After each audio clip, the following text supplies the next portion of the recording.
जय हिंद साथियों, स्वागत है आप सभी का संपूर्ण जी के इस चैनल पर। साथियों देखिए, ये अभी का जो हमारा क्लास है ये है बिहार बीएससी नई भर्ती 2023 के लिए, जिसका हम लोग पहले से ही तैयारी कर रहे हैं, क्योंकि एग्ज़ाम जो है ये 2023 में ही होने वाला है। इसका जो एग्ज़ाम है वो 2023 के ही अंतिम तक सारा कंप्लीट कर दिया जाएगा और 2024 में जो है इसका ज्वाइनिंग भी करा लिया जाएगा। तो देखिए, हम लोग आज के क्लास में करने वाले हैं रुक्मणी पब्लिकेशन का ये जो सेट है वॉल्यूम 1 है और इसमें टोटल 12 सेट्स दिए हैं विद डिस्कशन के साथ दिए गए हैं और हम लोगों ने अभी तक 8 सेट्स को कंप्लीट किया है। विद डिस्कशन के साथ हम लोगों ने 8 सेट्स को अभी तक कंप्लीट कर लिया है। तो देखिए, आज की क्लास में हम लोग देखेंगे सेट नंबर 9। देखिए, आज का हमारा पहला क्वेश्चन है, जनगणना 2011 के अनुसार बिहार का लिंगानुपात क्या है? तो जनगणना 2011 के अनुसार जो बिहार का लिंगानुपात है वो है 918। Option number D is the right answer. और देखिए, 2011 के जनगणना के अनुसार गोपालगंज जिले में लिंगानुपात बिहार में सर्वाधिक है और 2011 के जनगणना के अनुसार भारत का जो लिंगानुपात है वो 943 है। पूरे भारत का जो लिंगानुपात है वो है 943 2011 के जनगणना के अनुसार। और 2011 के जनगणना के अनुसार ही सर्वाधिक लिंगानुपात जो है केरल राज्य का है। केरल राज्य का सबसे ज़्यादा जो कि सर्वाधिक लिंगानुपात है वो केरल राज्य का है 2011 के जनगणना के अनुसार। और देखिए, और टॉपिक है कि 2011 के जनगणना के अनुसार सबसे कम जो लिंगानुपात है वो है हरियाणा राज्य का है। सबसे ज़्यादा किसका है? तो केरल का। और सबसे कम किसका है? तो ये हरियाणा राज्य का है। और 2011 के जनगणना के अनुसार साक्षरता सबसे कम बिहार का है। सबसे कम जो है साक्षरता वो बिहार का है। तो कितना है? तो 69.8% है। ठीक है, आगे देखिए नेक्स्ट क्वेश्चन, हिंदी साहित्य में किसे सर्वप्रथम ज्ञानपीठ पुरस्कार मिला? तो हिंदी साहित्य में जो कि सर्वप्रथम ज्ञानपीठ पुरस्कार जो है सुमित्रा नंदन पंत को दिया गया है। तो देखिए, option number A is the right answer, Sumitra Nandan Pant को। तो देखिए, सुमित्रा नंदन पंत को 1968 ईस्वी में ज्ञानपीठ का पुरस्कार दिया गया था। कब दिया गया था? तो 1968 ईस्वी में सुमित्रा नंदन को ज्ञानपीठ का पुरस्कार दिया गया था। और सुमित्रा नंदन पंत को चिदम्बरा पुस्तक के लेखक ज्ञानपीठ पुरस्कार दिया गया है। सुमित्रा नंदन पंत को जो है चिदम्बरा पुस्तक के लिए ज्ञानपीठ का पुरस्कार दिया गया था। नेक्स्ट क्वेश्चन, प्रोड्यूसर गैस एक मिश्रण है। तो जो प्रोड्यूसर गैस है वो एक क्या चीज मिश्रण है? तो वो है कार्बन मोनोऑक्साइड तथा नाइट्रोजन गैस का एक मिश्रण है। प्रोड्यूसर गैस जो है कार्बन मोनोऑक्साइड तथा नाइट्रोजन गैस का मिश्रण है। नेक्स्ट क्वेश्चन देखिए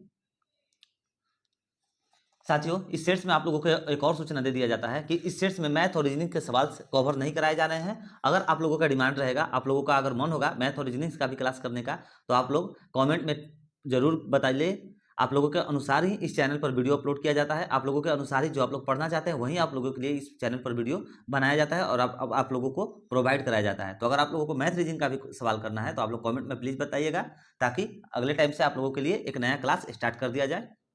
और मैथ रीजनिंग से छोड़ करके जितने भी सवाल इसमें हैं सारे को इस सेट से कवर कर लिया गया है। तो देखिए नेक्स्ट क्वेश्चन है, अंतर्राष्ट्रीय तिथि रेखा खींची गई है। तो अंतर्राष्ट्रीय तिथि जो रेखा है वो 180 अक्षांश में खींची गई है। 180 जो देशांतर खींची गई है। और देखिए, ग्रीनविच देशांतर जो है वो 0 डिग्री तथा 180 देशांतर के बीच 12 घंटे का अंतर होता है। 12 घंटे का अंतर होता है 0 डिग्री तथा 180 देशांतर के बीच में। और 180 देशांतर को अंतर्राष्ट्रीय तिथि रेखा कहा जाता है, क्योंकि इस रेखा के दोनों और तिथियों में एक दिन का अंतर होता है।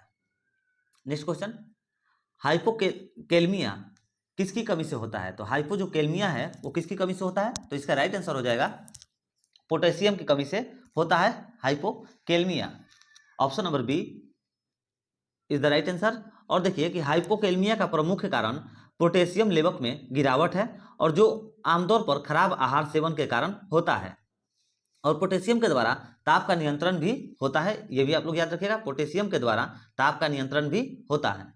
नेक्स्ट क्वेश्चन, भारतीय संविधान के किस अनुच्छेद में राज्य लोक सेवा आयोग का प्रावधान किया गया है? तो इसका राइट आंसर हो जाएगा किस अनुच्छेद में किया गया है? तो अनुच्छेद 315 में किया गया है। भारतीय संविधान के अनुच्छेद 315 में राज्य लोक सेवा आयोग का प्रावधान किया गया है। और अनुच्छेद 315 संघ और राज्यों हेतु लोक सेवा आयोग का गठन का प्रावधान है। और देखिए कि भारतीय संविधान के अनुच्छेद 308 से अनुच्छेद 323 तक संघ एवं राज्य लोक सेवा आयोग से संबंधित में उपबंध है। नेक्स्ट क्वेश्चन, क्वेश्चन नंबर 16 हमारा कह रहा है कि ईरान की तेल राजधानी है, तो ईरान की तेल राजधानी जो है वो कहां पर है, तो वो है आबादान।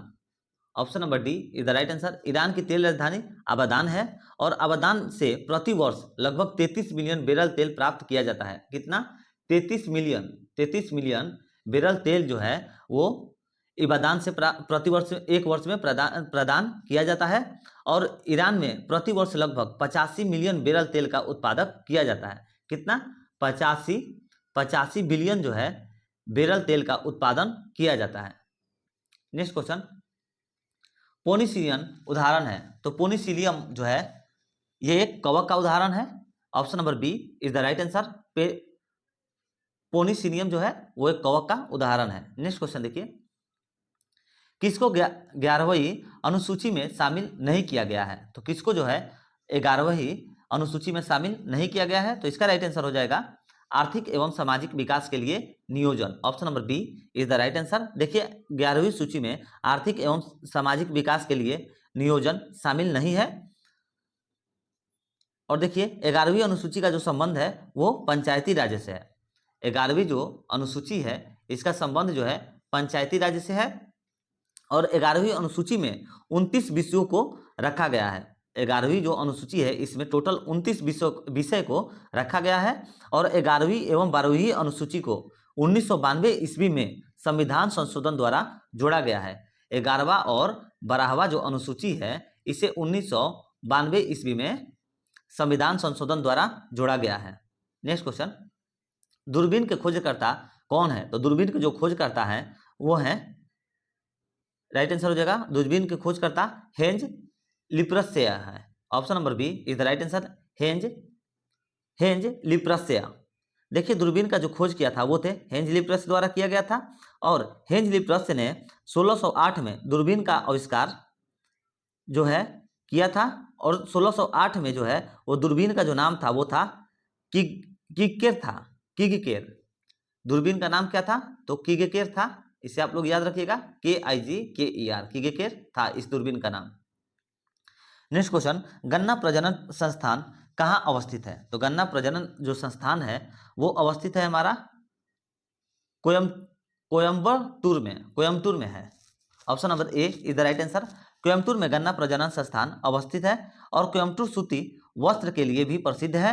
कोयम्बटूर जो है वो सूती वस्त्र के लिए भी प्रसिद्ध है। और गन्ना की जन्मभूमि भारत है। जो गन्ना की जन्मभूमि है वो हमारा भारत है। नेक्स्ट क्वेश्चन, किस युक्ति में अस्थायी चुंबक का उपयोग होता है, तो किस युक्ति में अस्थायी चुंबक का उपयोग होता है, तो इसका राइट आंसर हो जाएगा डायनोमो युक्ति में अस्थायी चुंबक का उपयोग होता है। और देखिए अस्थायी चुंबक का जो प्रयोग है वो विद्युत घंटी, ट्रांसफार्मर, क्रोड आदि से भी किया जाता है। और देखिए अस्थायी चुंबक बनाने में नर्म लोहा का प्रयोग किया जाता है। अस्थायी चुंबक को बनाने में नर्म लोहा का प्रयोग किया जाता है। नेक्स्ट क्वेश्चन, केंद्रीय लेजिस्लेटिव असेंबली में बम किसने फेंका था, तो किसने फेंका था, तो वो थे Batukeshwar Dutt. Option number C is the right answer. केंद्रीय लेजिस्लेटिव असेंबली में बटुकेश्वर दत्त ने बम फेंका था। और बटुकेश्वर दत्त और भगत सिंह ने 8 अप्रैल 1929 ईस्वी को केंद्रीय विधायिकी मंडल में बम फेंका था। किस किस ने, तो बटुकेश्वर दत्त और भगत सिंह ने 8 अप्रैल को 1929 ईस्वी को केंद्रीय विधायिकी मंडल में बम फेंका था। और बम फेंकने का कारण यह था कि सार्वजनिक सुरक्षा विधेयक और व्यापार विवाद में विधेयक को भारतीयों के विरोध के बावजूद सरकार पास करना चाहती थी। ठीक है, इसका जो क्या था कि बम फेंकने का कारण आखिर क्या था कि इन दोनों ने बम फेंका था, तो इसका कारण यह था कि सार्वजनिक सुरक्षा विधेयक और व्यापार विवाद विधेयक को भारतीय के विरोध के बावजूद भी सरकार इस बिल को पास करना चाहती थी। नेक्स्ट क्वेश्चन, पुरुष एकल Australian badminton open super series 2017 का विजेता है, तो इसका जो विजेता है वो कौन है, Srikanth Kidambi. Option number B is the right answer, Srikanth Kidambi है। और देखिए Australian badminton open super series जो कि पुरुष एकल 2017 को विजेता श्रीकांत किदाम्बी है। और वर्ष 2019 में Australian badminton open super series पुरुष एकल के विजेता जो थे वो है जेनाथन क्रिस्टी। 2019 के हैं। और 2017 के कौन है, तो ये है हमारे सुपर सीरीज के श्रीकांत किदाम्बी। नेक्स्ट क्वेश्चन, किसे इंदिरा गांधी अंतर्राष्ट्रीय पुरस्कार 2017 में सम्मानित किया गया है? तो किसे जो इंदिरा गांधी राष्ट्रीय अंतर्राष्ट्रीय पुरस्कार 2017 में सम्मानित किया गया था? तो इसका राइट आंसर हो जाएगा Manmohan Singh. Option number C is the right answer. देखिए इंदिरा गांधी अंतर्राष्ट्रीय पुरस्कार 2017 में सम्मानित किया गया मनमोहन सिंह को। और देखिए नेक्स्ट क्वेश्चन, अब देखिए क्वेश्चन नंबर 33 क्या कहता है कि द्वितीय जैन संगीति की अध्यक्षता की गई। तो द्वितीय जैन संगीति की जो अध्यक्षता है वो की गई, तो किनके द्वारा की गई थी? तो इसका राइट आंसर हो जाएगा देवधरी क्षमा श्रवण। Option number C is the right answer. देखिए द्वितीय जैन संगीति की अध्यक्षता देवधरी शर्मा स्वरण ने किया था। आगे देखिए नेक्स्ट क्वेश्चन, भारत में प्राकृतिक गैस का सबसे बड़ा उत्पादक राज्य कौन सा है? तो भारत में जो प्राकृतिक गैस का सबसे बड़ा उत्पादक राज्य है वो है Assam. Option number C is the right answer, Assam. और देखिए भारत में सर्वाधिक प्राकृतिक गैस उत्पादक राज्य अब त्रिपुरा हो गया है। अब जो है करंट में वो त्रिपुरा हो गया है। नेक्स्ट क्वेश्चन, पहली प्रणाली शुरू किया गया था। तो पहली जो प्रणाली था वो गुरु गोविंद सिंह ने इसे प्रारंभ किया था, याद रखिएगा। Option number A is the right answer. और देखिए इस प्रणाली में दीक्षित होने वाले व्यक्ति को खालसा कहा जाता था। इस प्रणाली में, बहुली प्रणाली में दीक्षित होने वाले व्यक्ति को खालसा कहा जाता था। और खालसा पंथ का जो स्थापना कब हुआ था? तो 1699 में हुआ था। खालसा पंथ का स्थापना 1699 में हुआ था। नेक्स्ट क्वेश्चन, वर्ष 2015-16 में भारत में प्याज का सबसे बड़ा उत्पादक राज्य कौन सा है? तो भारत में जो प्याज का सबसे बड़ा उत्पादक है वो है, इसका राइट आंसर हो जाएगा महाराष्ट्र है। Option number C is the right answer, Maharashtra है। और देखिए भारत में सर्वाधिक प्याज जो है महाराष्ट्र में उत्पादित होता है। और महाराष्ट्र का नासिक क्षेत्र जो है सर्वाधिक प्याज का उत्पादक क्षेत्र है। महाराष्ट्र का जो नासिक क्षेत्र है वो सर्वाधिक प्याज का उत्पादक क्षेत्र है, इसे भी आप लोग जरूर याद रखिएगा। नेक्स्ट क्वेश्चन, जंतर मंतर बनवाया है। तो जंतर मंतर जो है किसने बनवाया था? तो इसका राइट आंसर हो जाएगा सवाई जयसिंह ने। Option number A is the right answer. देखिए जंतर मंतर और वाराणसी, मथुरा, दिल्ली, उज्जैन और जयपुर में सवाई जयसिंह द्वारा बनाया गया है। और सवाई जयसिंह जो है खगोल विद्या में रुचि रखते थे। सवाई जयसिंह हैं जो कि खगोल विद्या में रुचि रखते थे। नेक्स्ट क्वेश्चन, भारतीय संविधान के किस अनुच्छेद में राज्य वित्त आयोग का प्रावधान बनाया गया है? तो किस अनुच्छेद में राज्य वित्त आयोग का प्रावधान बनाया गया है? तो इसका राइट आंसर हो जाएगा अनुच्छेद 243(1). Option number C is the right answer. देखिए राज्य वित्त आयोग का जो गठन है 5 वर्षों पर किया जाता है। राज्य वित्त आयोग का गठन जो है ये 5 वर्षों पर किया जाता है। और देखिए राज्य वित्त आयोग की नियुक्ति राज्यपाल द्वारा किया जाता है। राज्य वित्त आयोग की जो नियुक्ति है वो राज्यपाल के द्वारा किया जाता है। नेक्स्ट क्वेश्चन, जनगणना 2011 के अनुसार ग्रामीण जनसंख्या का सर्वाधिक प्रतिशत किस राज्य में है? तो किस राज्य में है? तो इसका राइट आंसर हो जाएगा हिमाचल प्रदेश में है। देखिए जनगणना 2011 के अनुसार सर्वाधिक ग्रामीण प्रतिशत जो है वो हिमाचल प्रदेश में है। और हिमाचल प्रदेश में ग्रामीण आबादी कितनी है? तो 90% है। 90% जो है हिमाचल प्रदेश में ग्रामीण आबादी है। नेक्स्ट क्वेश्चन, अरल सागर अवस्थित है। तो अरल जो सागर है वो जो है काजिकिस्तान और उज्बेकिस्तान में अवस्थित है। काजिकिस्तान और उज्बेकिस्तान में अवस्थित है। तो इसका राइट आंसर हो जाएगा option number D is the right answer. Next question, भारतीय राष्ट्रीय कांग्रेस के संस्थापक थे। तो भारतीय राष्ट्रीय कांग्रेस के संस्थापक कौन थे? तो वो थे एलन आर्कटेवियम ह्यूम, जिसे एओ ह्यूम भी कहा जाता था। और देखिए एओ ह्यूम जो है स्कॉटलैंड के निवासी थे। और एओ ह्यूम को शिमला का संत भी कहा जाता था। नेक्स्ट क्वेश्चन, इनमें से कौन विद्युत का सबसे बेहतर सुचालक है? तो इनमें से कौन जो है विद्युत का सबसे बेहतर सुचालक है? तो वो होगा चांदी। Option number A is the right answer. देखिए चांदी में प्रतिरोध न्यूनतम होता है और इस कारण यह सर्वश्रेष्ठ विद्युत का सुचालक है। और चांदी का जो प्रतीक है वो एजी होता है। चांदी का प्रतीक जो है वो एजी है। नेक्स्ट क्वेश्चन, एक दिवसीय अंतर्राष्ट्रीय मैच में किस क्रिकेटर ने पहली बार 3 दोहरा शतक बनाया था? तो किस क्रिकेटर ने बनाया था? तो इसका राइट आंसर हो जाएगा रोहित शर्मा।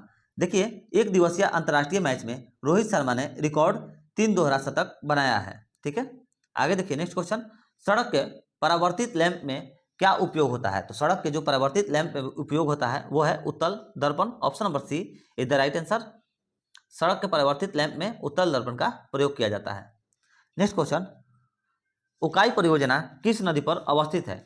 तो उकाई जो परियोजना है वो किस नदी पर अवस्थित है? तो इसका राइट आंसर हो जाएगा ताप्ती नदी पर अवस्थित है। Option number A is the right answer. और देखिए उकाई परियोजना जो है वो गुजरात में स्थित है। गुजरात में स्थित है और जो अवस्थित है वो है ताप्ती नदी पर अवस्थित है।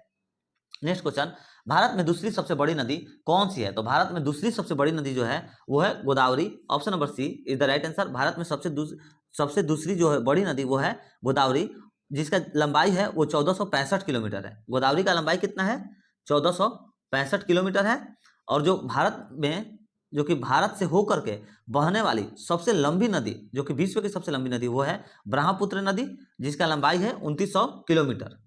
नेक्स्ट क्वेश्चन, कौन सा स्थान कोयला के लिए प्रसिद्ध है? तो कौन सा स्थान है जो कि कोयला के लिए प्रसिद्ध है? तो इसका राइट आंसर हो जाएगा Westphalia, Westphalia. Option number A is the right answer. देखिए, जर्मनी को उत्तरी राइन यानी कि वेस्टफेलिया का एक शहरी क्षेत्र है। जर्मनी का जो उत्तरी राइन वेस्टफेलिया का एक शहरी क्षेत्र है और यह यूरोप का सबसे प्रसिद्ध कोयला खान है। वेस्टफेलिया जो है यूरोप का सबसे प्रसिद्ध एक कोयला खान है। नेक्स्ट क्वेश्चन, बोरॉन एक है, तो बोरॉन क्या है? तो बोरॉन एक उपधातु है। Option number B is the right answer. और देखिए कि जो तत्व धातु और अधातु दोनों का गुण प्रदर्शित करते हैं उन्हें उपधातु कहते हैं, और उपधातु का जो संख्या होता है वो 7 होता है। और बोरोन का प्रयोग जो है, उपधातु का पहले तो संख्या कितना होता है? तो 7 होता है, ये आप लोग याद रखिएगा। और बोरोन का प्रयोग जो है खाद्य पदार्थों को संरक्षित करने में लिया जाता है।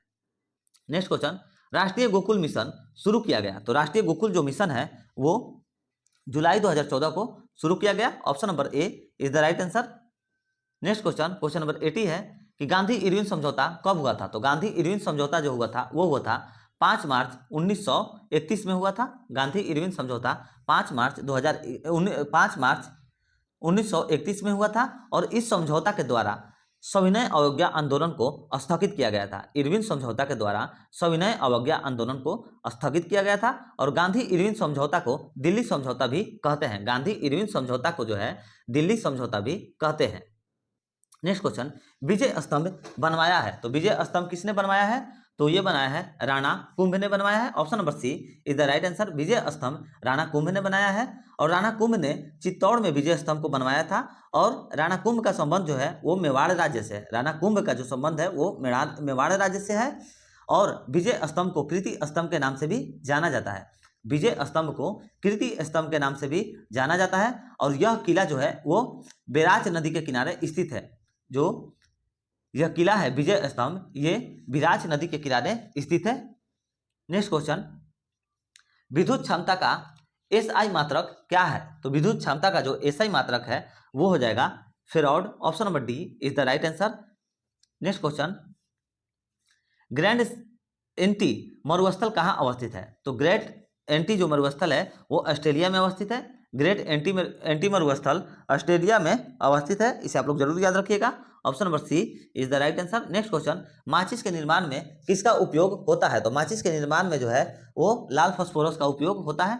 देखते हैं ना, माचिस के साइड जिधर हम लोग माचिस जलाते हैं उधर रेड रेड डॉट डॉट होता है, तो वो रेड फास्फोरस होता है। और देखिए, माचिस की तिल्लियों के सिर पर जो फास्फोरस युक्त पदार्थ का लेप करने के लिए जिलेटिन का उपयोग किया जाता है। जिससे माचिस जो जलता है वो जो है फास्फोरस युक्त का पदार्थ का लेप करने के लिए जिलेटिन का उपयोग किया जाता है। नेक्स्ट क्वेश्चन, सामुदायिक विकास कार्यक्रम कब प्रारंभ किया गया? तो सामुदायिक विकास कार्यक्रम है जो इसे कब प्रारंभ किया गया था? तो 1952 में प्रारंभ किया गया था। Option number D is the right answer. और देखिए 2 अक्टूबर 1952 ईस्वी में इसका शुरुआत किया गया था। 1952 में कब किया गया था? तो 2 अक्टूबर 1952 में, 2 अक्टूबर 1952 में इसे प्रारंभ किया गया था। Next question, the accidental prime minister के लेखक है। तो द एक्सीडेंटल प्राइम मिनिस्टर के लेखक जो हैं वो कौन है? तो संजय बारू हैं। Option number A is the right answer. The accidental prime minister के लेखक संजय बारू हैं। और संजय बारू जो है पूर्व प्रधानमंत्री श्री मनमोहन सिंह के मीडिया सलाहकार थे। श्री मनमोहन सिंह के सलाहकार कौन थे? तो वो थे संजय बारू, ये भी आप लोग याद रखिएगा। नेक्स्ट क्वेश्चन, एटरडम किसके लिए प्रसिद्ध है? तो एटरडम जो है वो निर्माण के लिए प्रसिद्ध है। Option number C is the right answer. देखिए, जलयान निर्माण के लिए प्रसिद्ध है Rotterdam. Option number C is the right answer. Next question, Lakshadweep की राजधानी है। तो लक्षद्वीप की राजधानी जो है वो कवारती है। Option number C A is the right answer, Kavaratti है। और लक्षद्वीप जो है अरब सागर में के स्थित में एक द्वीप समूह है। लक्षद्वीप जो है वो अरब सागर में स्थित द्वीप समूह है। और लक्षद्वीप जो है 36 द्वीपों का समूह है। इसे आप लोग याद रखिएगा, लक्षद्वीप जो है 36 द्वीपों का समूह है और लक्षद्वीप का सबसे बड़ा समूह जो बड़ा द्वीप है वो है एंट्रोड द्वीप है। लक्षद्वीप का सबसे बड़ा द्वीप कौन सा है? तो एंट्रोड द्वीप है। इसे भी आप लोग याद रखिएगा। नेक्स्ट क्वेश्चन, महान नगरीय नियोजन सीमित संबंध है। तो महान नगरीय जो है वो नियोजन जो है वो सीमित संबंध है, किस अनुच्छेद से है? तो 243 जेड ई से है। Option number D is the right answer. और जिला नियोजन समिति का संबंध जो है वो अनुच्छेद 243 जेड डी से है। और नगरपालिका निर्वाचन अनुच्छेद जो है वो 343 यौकस में वर्णन है। Next question, Padma Bhushan award 2018 में किसे सम्मानित किया गया? तो पद्म भूषण जो अवार्ड है 2018 में वो शारदा सिंह को सम्मानित किया गया था। Option number A is the right answer, Sharda Singh. और देखिए भारत का तीसरा सर्वोच्च नागरिक अवार्ड जो है वो पद्म भूषण है। भारत का तीसरा सर्वोच्च नागरिक अवार्ड जो है पद्म भूषण है। और पद्म पुरस्कार 2021 में कुल 128 पुरस्कार दिए गए हैं। 2021 में टोटल 28 पद्म पुरस्कार दिए गए हैं, इसे याद रखिएगा। और जिसमें 4 जो है पद्म भूषण, 4 पद्म भूषण और 17 पद्म भूषण। देखिए 4 जो है वो पद्म विभूषण है और 17 पद्म भूषण है और 8 पद्म श्री जो है सम्मानित किया गया है। 8 जो है पद्म श्री से सम्मानित किया गया है। नेक्स्ट क्वेश्चन, अनहैप्पी इंडिया शीर्षक पुस्तक को किसने लिखी? तो अनहैप्पी इंडिया शीर्षक पुस्तक को किसने लिखी थी? तो वो लिखे थे हमारे, इसका राइट आंसर होगा Lala Lajpat Rai. Option number D is the right answer. Unhappy India जो है शीर्षक के पुस्तक जो है, इसके पुस्तक के जो लेखक थे वो है लाला लाजपत राय। नेक्स्ट क्वेश्चन, पोलियो किसके कारण होता है? तो पोलियो जो है वो विषाणु के कारण होता है। Option number D is the right answer. और देखिए पोलियो जो है नाड़ी तंत्र में को प्रभावित करता है। पोलियो जो है नाड़ी तंत्र को प्रभावित करता है, इसे भी आप लोग जरूर याद रखिएगा। नेक्स्ट क्वेश्चन, निकट तारा ग्रह किसे कहा जाता है? तो निकट जो तारा ग्रह है वो शुक्र को कहा जाता है। Option number C is the right answer. और देखिए शुक्र ग्रह जो है सबसे चमकीली एवं सबसे गर्म ग्रह है। शुक्र ग्रह जो है सबसे चमकीली और सबसे गर्म ग्रह है। और शुक्र को सांझ का तारा और भोर का तारा भी कहते हैं। शुक्र को सांझ का तारा और भोर का तारा भी कहते हैं। और शुक्र ग्रह को पृथ्वी की भगिनी ग्रह भी कहते हैं। शुक्र ग्रह को पृथ्वी की भगिनी ग्रह भी कहते हैं, इसे भी आप लोग याद रखिएगा। नेक्स्ट क्वेश्चन, किस शैवाल का उपयोग कृत्रिम लकड़ी बनाने में होता है? तो किस शैवाल का उपयोग होता है? तो इसका राइट आंसर हो जाएगा algin. Option number B is the right answer. देखिए एलिजन शैवाल का उपयोग कृत्रिम लकड़ी बनाने में होता है। और शैवाल का अध्ययन जो है वो फाइकोलॉजी में किया जाता है। शैवाल का अध्ययन जो है वो फाइकोलॉजी में किया जाता है। और शैवाल का उपयोग भोजन में और खाद्य निर्माण आदि में किया जाता है। नेक्स्ट क्वेश्चन, होमरुज जल संधि जोड़ती है। तो होमरुज जो जल संधि है वो किसे जोड़ती है? वो जोड़ती है, इसका राइट आंसर हो जाएगा ओमान की खाड़ी और पर्शियन खाड़ी को जोड़ती है। होमरुज जल संधि जो है वो ओमान की खाड़ी और पर्शियन खाड़ी को जोड़ती है। Option number D is the right answer. Next question, विश्व हॉकी लीग 2016-17 किस देश ने जीता? तो विश्व हॉकी लीग जो है वो 2016-17 को जो है ऑस्ट्रेलिया ने जीता है। और विश्व हॉकी लीग जो है 2016-17 के पुरुष वर्ग में ऑस्ट्रेलिया ने अर्जेंटीना को हरा करके जीता है। किसे हरा करके? तो अर्जेंटीना को हरा करके ऑस्ट्रेलिया ने जीता है। और 2021 में अर्जेंटीना जूनियर पुरुष हॉकी वर्ल्ड कप का चैंपियन बना है। नेक्स्ट क्वेश्चन, इंडियन एसोसिएशन की स्थापना कब हुई थी? तो इंडियन एसोसिएशन की जो स्थापना है 1876 ईस्वी में हुई थी। Option number A is the right answer. और देखिए इंडियन एसोसिएशन की स्थापना सुरेंद्र नाथ बनर्जी और आनंद मोहन बोस द्वारा किया गया था। किसके द्वारा किया गया था? तो इंडियन एसोसिएशन की स्थापना जो है वो सुरेंद्र नाथ बनर्जी और आनंद मोहन बोस द्वारा किया गया था। और इस संगठन द्वारा पहली बार सिविल सर्विसेज की उम्र सीमा कम करने का विरोध पूरे भारत में किया गया था। इसी संगठन के द्वारा पहली बार सिविल सर्विसेज की उम्र सीमा कम करने का विरोध पूरे भारत में किया गया था। इसे आप लोग जरूर याद रखिएगा, एग्जाम के पॉइंट ऑफ व्यू से ये टॉपिक बहुत ही ज्यादा महत्वपूर्ण है। नेक्स्ट क्वेश्चन, बुद्ध के जन्म का प्रतीक क्या है? तो बुद्ध के जन्म का जो प्रतीक है वो है कमल और सांड। दोस्तों ये क्वेश्चन हम लोगों ने पिछले सेट्स में भी कराया है। देखिए पिछले सोर्स से इसमें टोटल अभी तक हमें 7 क्वेश्चन मिले हैं। आप लोगों को अगर नहीं भरोसा है तो आप लोग जो डेली बच्चे सेट्स मारते हैं उन्हें जरूर मिल गया होगा कि ये जो पिछला जो सेट हमने करवाया है उस सेट से इस सेट्स में 7 क्वेश्चन मिल गए हैं। इसीलिए कहते हैं कि सभी सेट्स को कंप्लीट करिए। और प्रैक्टिस सेट्स को मारना बहुत ही ज्यादा महत्वपूर्ण है, क्योंकि प्रैक्टिस सेट से हर बार रिपीटेड क्वेश्चन जरूर आते हैं। आप लोग को 5 से 10 क्वेश्चन तो 100% है कि मिल ही जाएगा इसमें से। तो प्रैक्टिस सेट आप लोग जरूर से जरूर मारा करिए। देखिए बुद्ध के जन्म प्रतीक क्या है? तो बुद्ध का जो जन्म प्रतीक है वो है कमल और सांड। Option number A is the right answer. और बुद्ध का जन्म जो है 563 बीसी में लुम्बिन वन में महामाया के गर्भ से हुआ था, जो कि लुम्बिन वन में महामाया के गर्भ से 563 बीसी में हुआ था। नेक्स्ट क्वेश्चन, अपने पद से इस्तीफा देने वाले प्रथम भारतीय प्रधानमंत्री कौन थे? तो अपने पद से इस्तीफा देने वाले प्रथम जो भारतीय प्रधानमंत्री थे वो थे Morarji Desai. Option number B is the right answer. और देखिए 15 जुलाई 1979 को 15 जुलाई 1979 को मोरारजी देसाई ने त्यागपत्र दिया था। 15 जुलाई 1979 को मोरारजी जो देसाई थे वो त्यागपत्र दिए थे। और मोरारजी देसाई प्रथम कांग्रेसी प्रधानमंत्री थे। तो मोरारजी देसाई जो थे वो प्रथम गैर कांग्रेसी प्रधानमंत्री पहले थे। नेक्स्ट क्वेश्चन, 73वां संविधान संशोधन विधेयक 1992 कब लागू किया गया? तो 73वां जो संविधान संशोधन है विधेयक 1992 कब लागू किया गया? तो 24 अप्रैल 1993 को लागू किया गया है। 24 अप्रैल 1993 को लागू किया गया था। Option number D is the right answer. देखिए 73वां जो संविधान संशोधन का संबंध पंचायती राज्य से है। और 73वां जो संविधान संशोधन द्वारा 11 अनुसूची जो है जोड़ी गई थी 73वां संविधान संशोधन के द्वारा। नेक्स्ट क्वेश्चन, कौन चंपारण सत्याग्रह से संबंधित नहीं था? तो वो थे जवाहरलाल नेहरू, जो कि चंपारण सत्याग्रह से संबंधित नहीं थे। Option number C is the right answer. और देखिए चंपारण सत्याग्रह जो है 1917 ईस्वी में चलाया गया था। कब चलाया गया था? तो 1917 ईस्वी में चलाया गया था। और चंपारण सत्याग्रह का नेतृत्व जो किए थे वो थे हमारे महात्मा गांधी ने किए थे। चंपारण सत्याग्रह का नेतृत्व जो है महात्मा गांधी ने किया था। और भारत में गांधी जी का प्रथम जो सत्याग्रह था वो था चंपारण सत्याग्रह ही था। नेक्स्ट क्वेश्चन, भारत में किस स्थान पर हैंडलूम मेगा क्लस्टर अवस्थित है? तो भारत में किस स्थान पर हैंडलूम मेगा क्लस्टर अवस्थित है? तो इसका राइट आंसर हो जाएगा ऑप्शन नंबर सी विरुधुनगर में जो है हैंडलूम मेगा क्लस्टर अवस्थित है। और देखिए हैंडलूम मेगा क्लस्टर जो है वाराणसी, शिवहर, मुर्शिदाबाद, गोंडा और प्रकारामू, गुंटूरू, त्रिनी और भगनपुर आदि में अवस्थित है। नेक्स्ट क्वेश्चन, किस पंचवर्षीय योजना का मुख्य उद्देश्य तीव्र, सतत और अवधि का समावेशी वृद्धि था? तो देखिए किस पंचवर्षीय योजना का मुख्य उद्देश्य तीव्र, सतत और अधिक समावेशी वृद्धि था? तो इसका राइट आंसर हो जाएगा option number C is the right answer. 12वीं पंचवर्षीय योजना सही आंसर होगा। देखिए 12वीं पंचवर्षीय योजना का उद्देश्य तीव्र, सतत और अधिक समावेशी वृद्धि था। और 12वीं पंचवर्षीय योजना की अवधि 2012 से 2017 ईस्वी तक था। इसका अवधि जो था 2012 से लेकर के 2017 तक था।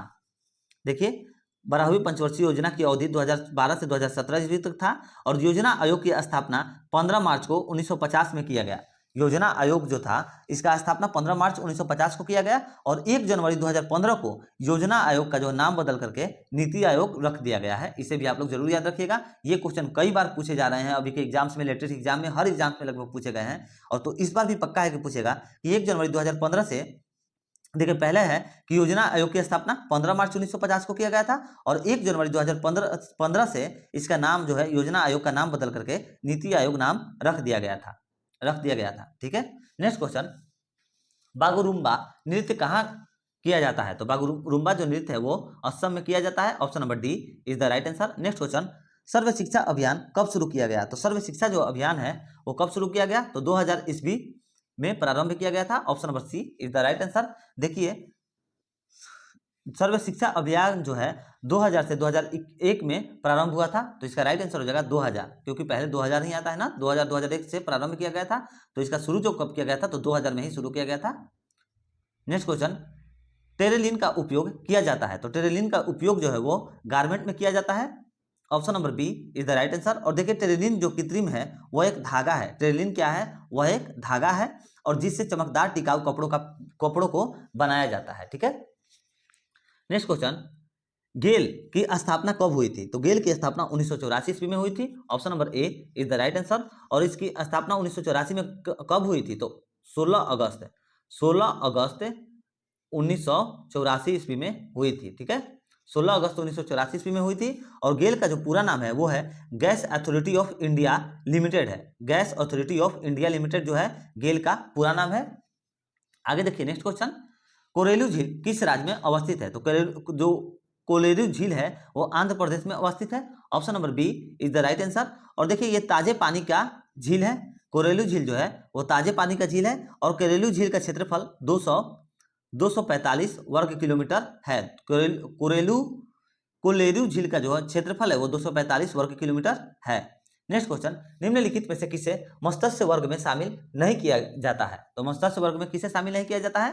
तो इसका राइट आंसर हो जाएगा स्टारफिश को जो शामिल नहीं किया जाता है मत्स्य वर्ग में। Option number C is the right answer. Next question, रक्त का AB समूह सार्वभौमिक प्राप्त करता है क्योंकि? तो देखिए इसका सही आंसर हो जाएगा रक्त का AB समूह सार्वभौमिक प्राप्त करता है क्योंकि एंटीबॉडी की कमी है। ऑप्शन नंबर एंटीबॉडी की कमी, option number D is the right answer. देखिए ए और AB रक्त समूह में A और B दोनों एंटीजन पाया जाता है। ठीक है, AB रक्त के समूह में A और B दोनों एंटीजन पाया जाता है। तो दोस्तों ये था हमारा आज का प्रैक्टिस सेट। तो चलिए मिलते हैं अगले वीडियो में कल के क्लास में, और उस क्लास में जो भी आगे का प्रैक्टिस सेट है उसे कंप्लीट कराया जाएगा। और दोस्तों ये जो अभी रुक्मणी पब्लिकेशन का वॉल्यूम 1 हम लोग कर रहे हैं, इसका जैसे ही वॉल्यूम 1 खत्म होता है तो हम लोग इसी चैनल पर वॉल्यूम 2 इसका शुरुआत कर दिया जाएगा। और आप लोगों के लिए और आवश्यक सूचना है, जो भी बच्चे अभी तक लास्ट तक वीडियो देख रहे हैं उनके लिए एक बहुत ही आवश्यक सूचना है कि जो ज्ञान बिंदु सर GS एकेडमी है पटना वाले, इनसे बात हुई है। ये जो इनका PDF है बिहार BSCC का, ये 25 तारीख से लॉन्च होने वाला है। तो 25 तारीख से आप लोगों के लिए टेस्ट सीरीज के टाइप से एक बिहार SSC का क्लास भी प्रारंभ किया जाएगा। और दोस्तों आप लोगों से एक और अनुरोध है कि अगर आप लोगों को वीडियो पसंद आता है तो प्लीज़ वीडियो को लाइक करिएगा और शेयर करिए, जितना हो सके उतना शेयर करिए। हमें भी दोस्तों प्लीज़ सपोर्ट करिए, हमें भी अभी सपोर्ट की जरूरत है दोस्तों। और चैनल को सब्सक्राइब करिए। और चलिए मिलते हैं नेक्स्ट वीडियो में।